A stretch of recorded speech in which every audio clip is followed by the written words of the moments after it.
Hey guys, welcome to lymecompass.net, and I have an educational video for you on Greater Celandine.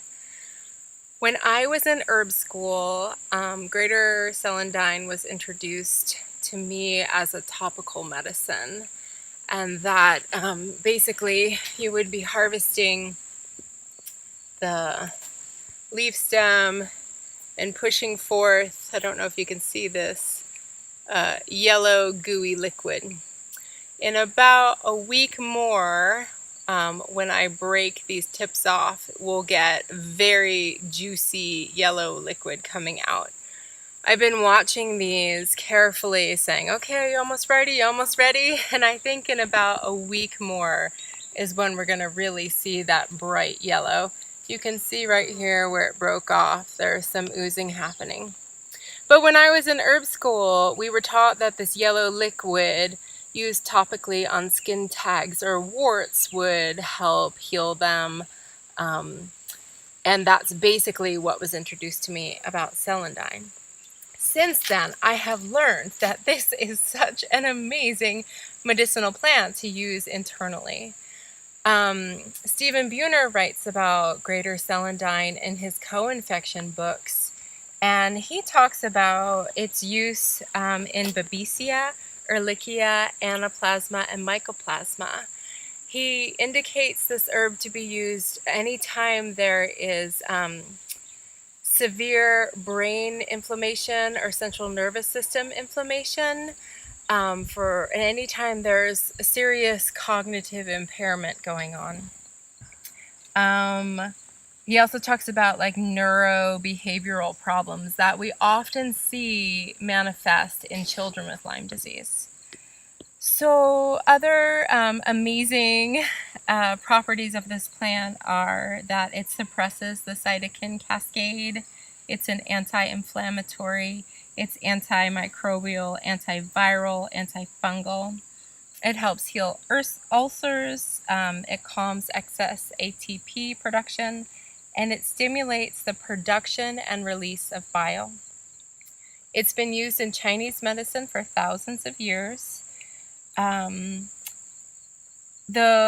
one caution that I have with this plant is that it stimulates the bile production. It's very good at that.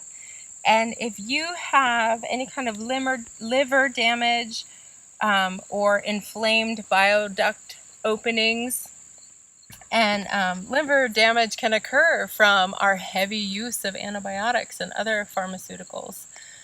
But that when we have a damaged liver and damaged bile ducts, and you're taking an herb that's trying to help you release bile, it can be hurtful or more harmful than helpful. And so I feel like I'm always trying to emphasize this. But even if you're choosing to just use herbs to manage your Lyme disease, which I'm not trying to convince anyone to do. We all have to figure out the right path for us. But even if you're just using herbal and natural remedies, it's still very important to seek physicians' help so that you can get blood tests and you can get liver panels and you can see how your formulas are working. Lyme disease is very serious, and it can really affect all of the organ systems. And it's important to check in, to have a physician to check in with, to make sure that you're not overdoing it. The other thing, that if your dose is too high on Greater Celandine, it can cause loose stools. And if that's happening, that lowering the dose. And again, when you're working with a naturopath, or if you're working with an MD, or you're working with a care provider that you feel really good about, they can help you find the right dose for you. And what else do I want to tell you? Oh, Buhner says in his books, he recommends that we tincture it at 95% alcohol. That's a really high alcohol extraction. A lot of other herbalists will use 60% alcohol to make tincture with. And I'm going to play around with that. And like I said, maybe in a week to 10 days time, we'll come back here and check on the sap production. And when I break it off and that's just oozing yellow, that's the perfect time to tincture. And that's usually right before it flowers, or when like the first flower comes out.